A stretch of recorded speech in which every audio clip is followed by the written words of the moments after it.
नमस्कार, मैं हूं तरुण उपाध्याय और आज हम स्टार्ट करने वाले हैं मोस्ट अवेटेड टॉपिक जिसके बारे में आप लगातार मुझसे पूछ रहे हैं। वो है लॉज ऑफ मोशन। ठीक है, इसे हिंदी में कहा जाता है न्यूटन के गति के नियम और इंग्लिश में कहा जाता है न्यूटन्स लॉज ऑफ मोशन। ये इतना ज़्यादा पॉपुलर टॉपिक है कि इसमें से आपको 1, 2, 3 क्वेश्चन अकेले टॉपिक में से मिल सकते हैं। एक तो मिनिमम मिलना ही है, 2 भी मिल सकते हैं, 3 भी मिल सकते हैं। ये इसलिए भी ज़्यादा पॉपुलर है कि इस वाले सेक्शन में से कोई भी आप एग्जाम दे दीजिए जिसमें फिजिक्स आती हो, उसमें आपको इस वाले टॉपिक में से क्वेश्चन जरूर मिलना है। ये इसलिए भी थोड़ा सा ज़्यादा पॉपुलर हो चुका है। तो आज जानेंगे क्या है न्यूटन्स के लॉज ऑफ मोशन और कैसे क्वेश्चन वहां से बन सकते हैं, हमारी अप्रोच क्या होनी चाहिए ताकि हम क्वेश्चन को सॉल्व कर सकें। ठीक है, तो स्टार्ट करते हैं लॉज ऑफ मोशन। ठीक है, लॉज ऑफ मोशन और हिंदी में इसे कहते हैं न्यूटन के गति के नियम। अब एक बात मैं आपको बताना चाहता हूं और वो बात ये है कि अब देखो, मैं आपको बिल्कुल नया तो पढ़ा नहीं रहा हूं, आप भी पढ़ के आए हैं, तो आप जानते हैं कि न्यूटन ने गति के कितने नियम दिए थे। न्यूटन ने गति के नियम दिए थे 5, है ना? 5 ही तो दिए थे। वो वाला लगा कह रहा है हाँ सर 5 दिए थे। हाँ भाई यार 5 नहीं दिए थे भाई, 3 दिए थे। कहाँ दिमाग है, थोड़ा सा तो कंसंट्रेट रहो। 3 नियम दिए थे न्यूटन ने, 3 ही समीकरण दिए हैं और 3 ही नियम है। और तीनों ही नियमों में अगर आप देखेंगे, अगर आपको थोड़ा सा भी याद है, तो तीनों ही नियमों में फोर्स की बात की गई है, यानी बल की बात की गई है। ठीक है, अगर आप पहला नियम देखेंगे तो वहां भी बल की बात की गई है, दूसरा नियम देखेंगे तो वहां पे भी बल की बात की गई है, वो तो है ही बल का नियम। और तीसरा वाला जो नियम है वहां पे भी बल की बात की गई है। तो क्यों ना नियमों से पहले हम जान लें कि ये बल का चक्कर क्या है। भाई आज हमें बल समझाओ। तो आज देखते हैं पहले बल क्या है, बल के बारे में जानेंगे क्या है ये मामला पूरा। तो सबसे पहले जानते हैं what is force. What is force, बल क्या है? ठीक है, बल क्या बला है। ठीक है, ये बल क्या बला है। देखो, इस दुनिया में जितनी भी चीजें हैं वो या तो फोर्स लगा रही हैं या फोर्स का अनुभव कर रही हैं, यानी हर चीज फोर्स के इन्फ्लुएंस में है। समझ गए बात को? जैसे मैं यहां खड़ा हूं, ठीक है, तो मैं खड़ा हूं तो मेरे अंदर कुछ तो वजन है, मानते हैं तो थोड़ा सा कम है लेकिन है। तो मैं जमीन पे एक बल लगा रहा हूं ना, जिसे कहते हैं भार। मैं जमीन पे एक बल लगा रहा हूं, जो मेरा भार है जमीन पे लगा रहा हूं ना। ठीक है, अब जैसे मैंने अभी इस पे लिखा, तो इस चौक ने मेरे द्वारा इस बोर्ड पे एक बल लगाया, यानी यहां पे भी है। आप जितने भी अपने आसपास देखिए, सारे एग्जांपल्स मैं आपको दूंगा और आप देखेंगे कि हाँ उसमें एक बल लग रहा है। फिर देखेंगे कौन सा बल लग रहा है। ठीक है, अब देखिए जैसे ये बोर्ड टंग रहा है, ये किसी कील पे टंग रहा है, कोई तो सपोर्ट होगा ना, तो बोर्ड जो है उस पे बल लगा रहा है। ठीक है, आप साइकिल चलाते हैं, आप पैडलों में एक बल लगाते हैं। कोई डिब्बा है जो बंद है, आपको उसका ढक्कन खोलना है, तो आप वहां पे भी एक बल लगा रहे हैं। ठीक है, अगली चीज क्या है? अगली चीज ये है, जैसे कि आपने कभी कारपेंटर को देखा होगा, बढ़ई को, वो रिगड़ रिगड़ के जो है अपने चलाता है औजारों को, तो वहां पे भी वो एक बल लगा रहा है। असल में वहां 2 बल लग रहे हैं, पहला वो उसे आगे पीछे कर रहा है, दूसरा उसकी सरफेसों के बीच में। समझ गए? तो अब हम ये इतना चीज देख रहे हैं तो हमारे दिमाग में एक बात तो आ गई कि बल जो है या तो दबाव डाल रहा है तो भी बल है, खींच रहा है किसी चीज को तो भी बल है, और क्या जाना आपने? खींचने और दबाने के अलावा, यानी दबाव हो गया एक तो बल, एक खिंचाव हो गया बल। एक और चीज आपने देखी, जब मैंने अभी आपको एग्जांपल दिया कि जब आप डिब्बे को खोल रहे होते हैं तो वहां तो ना तो आप दबा रहे होते हैं, आप दबा के डिब्बे के ढक्कन को खोल नहीं सकते, ना आप उसे खींच रहे होते हैं, ना ही आप उसे खींच के डिब्बे के ढक्कन को खोल सकते हैं। वहां एक नए प्रकार का बल लगता है वो है टेंजेंशियल, स्पर्श रेखीय। जब तक आप स्पर्श रेखीय बल नहीं लगाएंगे तब तक वो आपका जो ढक्कन है डिब्बे में से वो नहीं खुलने वाला है। बात क्लियर है? अच्छा, अब अगली चीज जो है हमने सीखी कि बल क्या है, या तो एक प्रकार का खिंचाव है या दबाव है या स्पर्श रेखीय है। लेकिन आपको एक चीज और बता दूं, कभी कभी बल जो है दूर से ही लग जाता है, दूर से ही, जैसे मंत्र लग जाते हैं ना दूर से, कि मैं यहां से मंत्र पढ़ देता हूं, छू, अब तुम्हारी बुद्धि तेज चलने लगेगी। ये मैंने यहां से आपको बल, अपने बल के इन्फ्लुएंस में ले लिया। ये एक मजाक था, लेकिन रियल में भी ऐसा होता है। रियल में कैसे होता है, देखिए, आपके पास एक चुंबक है, दूसरी चुंबक यहां है। जब आप उन्हें कभी कभी लाने की कोशिश करते हैं तो कभी कभी क्या होता है, वो दूर से ही दूर भागने लगती है। यानी ये वाली चुंबक इस वाली चुंबक पे दूर से ही एक फोर्स लगाने लगती है।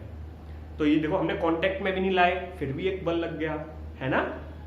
तो असल में बल की परिभाषा समझ गए आप। बल की डेफिनेशन है, बल कोई भी दबाव या खिंचाव है, पुल और पुश, और एक है टेंजेंशियल। ये तीनों बातों को लिख लीजिए। बल क्या है? टेंजेंशियल एक्शन है, या पुल है, या पुश है, दबाव है, खिंचाव है, या स्पर्श रेखीय। ठीक है, ये तो हो गई बल की डेफिनेशन। और हमारी प्रकृति में कितने प्रकार के बल पाए जाते हैं?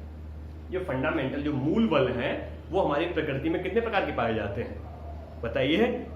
एक लड़का कह रहा है सर 3 नियम है, तो 3 ही प्रकार के पाए जाते होंगे। ऐसा नहीं है। ये जो है हमारी, ये देखो, ये क्वेश्चन बिल्कुल एक बार आ चुका है, इसलिए थोड़ा सा ध्यान दीजिए इस क्वेश्चन पे। बिल्कुल सिंपल सा यही क्वेश्चन पूछा गया है कि बताइए हमारी प्रकृति में कितने प्रकार के बल पाए जाते हैं। और एक बार ये पूछा गया है कि इनमें से कौन सा बल हमारी प्रकृति में नहीं पाया जाता है। तो जानेंगे पहले कि हमारी प्रकृति में कौन कौन से बल जो है पाए जाते हैं। तो सबसे पहले जानेंगे कि 4 types of forces are in nature. ठीक है, यानी हमारी प्रकृति में कितने प्रकार के हैं? हमारी प्रकृति में 4 प्रकार के बल पाए जाते हैं। 4 प्रकार के बल, ठीक है, बल पाए जाते हैं। यानी हमारी प्रकृति जो है उसमें जो है 4 प्रकार के बल पाए जाते हैं। ठीक है, अच्छा, तो वो कौन से 4 प्रकार के बल हैं? एक लड़का पूछा सर आप इधर कहां गए थे अभी? मुझे थोड़ी गर्मी लग रही थी तो थोड़ा हवा में गया था। अच्छा, तो 4 प्रकार के बल पाए जा रहे हैं हमारी प्रकृति में। तो अब हम जानेंगे कि वो 4 कौन कौन से बल हैं और उनके एग्जाम्पल्स कौन कौन से हैं। ठीक है, तो सबसे पहला, मैं इसे मिटा दूं या यहीं कहीं जगह है? जगह चलो बना लेते हैं। सबसे पहले यहां लिखते हैं। जो सबसे पहला है, मोस्ट पॉपुलर है, वो है ग्रेविटेशनल फोर्स, जिससे आप और हम सब बिल्कुल बाफिक हैं, क्या बोलते हैं, बाफिक हैं, बिल्कुल बाफिक हैं। वो है ग्रेविटेशनल। ठीक है, ग्रेविटेशनल फोर्स, जिसे हिंदी में कहा जाता है गुरुत्वाकर्षण। गुरुत्वाकर्षण बल, ये वो बल है जिससे हम सभी बिल्कुल वाकिफ हैं, है ना। हमने अपने आसपास इस बल को लगते देखा है और अनुभव भी किया है, पढ़ा तो खूब है ही, अभी बता दूंगा और डिटेल में।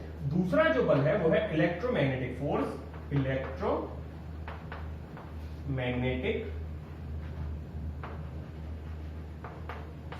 इलेक्ट्रोमैग्नेटिक फोर्स, इसे कहते हैं विद्युत चुंबकीय बल। विद्युत चुंबकीय बल। अच्छा, मेरी राइटिंग पे मत जाना भाई साहब, मेरी राइटिंग बहुत महान है, शुरू से ही बहुत महान है, तो राइटिंग पे मत जाइए, फीलिंग को समझिए यार। फिजिक्स जो है फीलिंग का ही मामला है, फीलिंग को समझो। कभी सवाल की फीलिंग को समझो, कभी थ्योरी की फीलिंग को समझो, कभी मास्टर की फीलिंग को समझो। ठीक है, तीसरा जो है उसे कहा जाता है स्ट्रॉन्ग फोर्स और चौथा है वीक फोर्स। ठीक है, स्ट्रॉन्ग फोर्स और चौथा है वीक फोर्स। इसे कहते हैं प्रबल और इसे कहते हैं कमजोर। ठीक है, अब इसमें हमने क्या देखा कि ये जो 4 प्रकार के बल हैं ये हमारी प्रकृति में पाए जाते हैं। यानी अगर आप बिल्कुल अपने चारों तरफ की चीजों को देखेंगे तो ये 4 प्रकार के जो बल हैं वो आपस में काम कर रहे हैं। ठीक है, अच्छा, तो देखो आप जानते हैं इनके एग्जांपल्स को। ग्रेविटेशनल फोर्स कौन से हैं?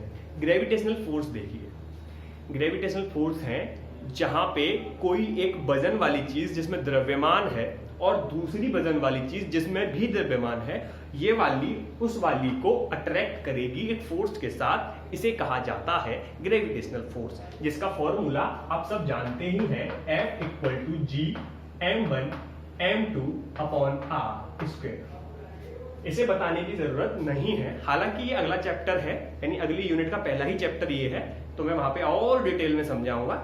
अभी बस थोड़े से की कंसेप्ट के लिए आप समझ लीजिए कि जो ग्रेविटेशनल फोर्स होता है वो ये है, F equal to G m1 m2 upon r square. यानी मैं यहाँ खड़ा हूं और आप वहां बैठे हैं, यानी इसी कमरे में हैं, और हम दोनों के बीच की दूरी r है, तो मेरे पास भी मास है और आपके पास भी मास है, तो मैं आपको एक फोर्स से अट्रैक्ट करूंगा। असल में ये जो g की वैल्यू है 6.67 इंटू 10 टू दी पावर -11, वो इतनी कम है कि फोर्स को कम कर देती है, इसलिए हमें ज्यादा फील नहीं होता है कि हम पे कोई फोर्स लगा रहा है। लेकिन जब ये बॉडी बड़ी हो जाती है, बड़ी से मतलब m1 और m2 बड़े हो जाते हैं, इन केस ऑफ अर्थ, पृथ्वी और सूर्य के बीच में जब ये फोर्स नापा जाता है तो बहुत अच्छी खासी वैल्यू निकल के आती है। ठीक है, हम पे इसलिए मालूम नहीं पड़ता है कि हमारा जो m है वो कम है in comparison of capital G। Capital G की जो वैल्यू है वो मैं आपको बता चुका हूं, उसका मात्रक कमेंट बॉक्स में लिखिए। ठीक है, अच्छा, मात्रक यानी यूनिट, उसकी यूनिट है वो आपको कमेंट बॉक्स में लिखनी है। और अगर आप उसकी डायमेंशन और बता दें तो फिर तो सोने पे सुहागा है। ठीक है, अच्छा, तो ग्रेविटेशनल फोर्स समझ गए। जब भी कोई एक m1 मास की जो वस्तु है वो m2 मास की वस्तु से r दूरी पे है, तो पहली वाली दूसरी वाली को और दूसरी वाली पहली वाली को एक अट्रैक्शन फोर्स देगी, वो है G m1 m2 upon r square. दूसरा है इलेक्ट्रोमैग्नेटिक फोर्स, जिसे कहते हैं विद्युत चुंबकीय बल। इससे भी आप बिल्कुल वाकिफ हैं। ये जो है आपने कहां देखा है? ये देखा है इलेक्ट्रॉन प्रोटॉन, जो हम 11th-12th में पढ़ते आए हैं, उन दोनों के बीच में, यानी पॉजिटिव नेगेटिव चार्ज के बीच में एक फोर्स लगता है, नेगेटिव पॉजिटिव चार्ज के बीच में लगता है अट्रैक्शन, और पॉजिटिव चार्ज के बीच में लगता है रिपल्सन, नेगेटिव के बीच में लगता है रिपल्सन। तो वहां होता है इलेक्ट्रोमैग्नेटिक फोर्स, जिसकी वैल्यू क्या फॉर्मूला बता देता हूं मैं आपको। F इक्वल टू वहां होता है 1/4 pi epsilon not Q1 Q2 upon r square. ये दोनों ही फोर्स जो है इनवर्स स्क्वायर लॉ को फॉलो करते हैं। क्या है इनवर्स स्क्वायर लॉ, वो भी मैं आपको बाद में बताऊंगा। अभी के लिए बस आप इतना जानिए कि अगर कोई Q1 चार्ज है, हालांकि चार्ज आपके सिलेबस में नहीं है, टीजीटी के सिलेबस में नहीं है, पीजीटी के में है ना, तो पीजीटी के बच्चे जो भी देख रहे हैं इस वीडियो को, ज्यादा परेशान मत होइए। जैसे ही टीजीटी का सिलेबस कंप्लीट हो जाएगा, आपके लिए स्पेशल वीडियोस लाएंगे जो केवल और केवल पीजीटी के लिए होंगी, इन डेप्थ जाएंगे। अभी हम इन डेप्थ में इसलिए नहीं जा रहे हैं कि टीजीटी के हिसाब से चल रहे हैं, उन बच्चों के लिए फिर किसी काम की नहीं रह जाएंगी वीडियो, ज्यादा डेप्थ में चले जाएंगे तो। ठीक है, तो Q1 मान लीजिए कोई चार्ज है और Q2 कोई चार्ज है, अगर इन दोनों के बीच में कोई फोर्स लग रहा है, जो लाजमी है लगेगा ही, तो कौन सा फोर्स लगेगा? Electromagnetic force. और उसको किसे मेजर करेंगे? ऐसे 1/4 pi epsilon not Q1 Q2 upon r square से। ठीक है, फिर आ जाते हैं स्ट्रॉन्ग फोर्स। स्ट्रॉन्ग फोर्स कौन से होते हैं? स्ट्रॉन्ग फोर्स देखो ऐसे होते हैं कि एटम है, एटम के अंदर न्यूक्लियस है, न्यूक्लियस में जो अंदर जो पार्टिकल्स है उनको इतने टाइटली बांधा हुआ है। किसने बांधा हुआ है? एक स्ट्रॉन्ग फोर्स ने। वहां पे इतना इसे न्यूक्लियस फोर्स भी कहा जाता है। इन दोनों ही फोर्सों को न्यूक्लियस फोर्स कहा जाता है, क्योंकि ये आमतौर पे तो नहीं दिखते, न्यूक्लियस के अंदर दिखते हैं, इसलिए इन्हें कहा जाता है स्ट्रॉन्ग फोर्स और वीक फोर्स। इन्हें न्यूक्लियस फोर्स भी कहा जाता है। तो समझ गए ना आप? जब न्यूक्लियस के अंदर इतने सारे पार्टिकल्स को कोई बांध के रखा हुआ है, कौन है वो है स्ट्रॉन्ग फोर्स। ठीक है, और वीक फोर्स वैसे तो इन्हें वंडरवॉल फोर्स भी कहते हैं, और इन्हें आप वीक फोर्स के नाम से भी जान लीजिए। ये वीक फोर्स है ना, ये बहुत कमजोर होते हैं। इन्हें आमतौर पे गैसों के अंदर पाया जाता हुआ देखा गया है। वंडरवॉल ने एक इक्वेशन भी दी है जो आपको याद ही होगी, मैं समझता हूँ। उसे भी कमेंट बॉक्स में लिखिए अगर आपको याद है तो। वैसे आपको याद होगी नहीं, मैं जानता हूँ, एक आध बच्चे को भले याद हो, बाकी को याद नहीं होगी वो, क्योंकि मुझे पता है तुम कितने मेहनती बच्चे हो। ठीक है, अच्छा, तो वंडरवॉल फोर्स समझ गए, जो गैसों के मॉलिक्यूल्स के बीच में लगता है, वहां पे वंडरवॉल फोर्स लगता है ना। उसका फॉर्मूला जो वंडरवॉल ने दिया है वो इक्वेशन ऑफ स्टेट का दिया है गैसों के लिए, है ना। जो पीवी इक्वल टू आरटी है वो तो आइडियल गैस के लिए है। एक वंडरफुल गैस के लिए उन्होंने एक और फॉर्मूला दिया है, वो आप मुझे कमेंट बॉक्स में बता ही देंगे। तो ये है वो 4 फॉर्मूले, 4 प्रकार के बल, 4 टाइप्स ऑफ फोर्सेस जो हमारी प्रकृति में लगातार काम कर रहे हैं। आप समझ गए? तो बल समझ गए आप? तो ये है बल का चक्कर। अब मैं आपको बताऊंगा क्या है मामला न्यूटन के गति के नियमों का, और कैसे हैं वो 3 नियम जो हमारी पूरी फिजिक्स में भौकाल मचाए हुए हैं। ठीक है, तो मैं वीडियो को पॉज कर रहा हूं ताकि मैं इस सबको रफ कर सकूं, और फिर आपके लिए लेके आता हूं जबरदस्त 3 फॉर्मूले।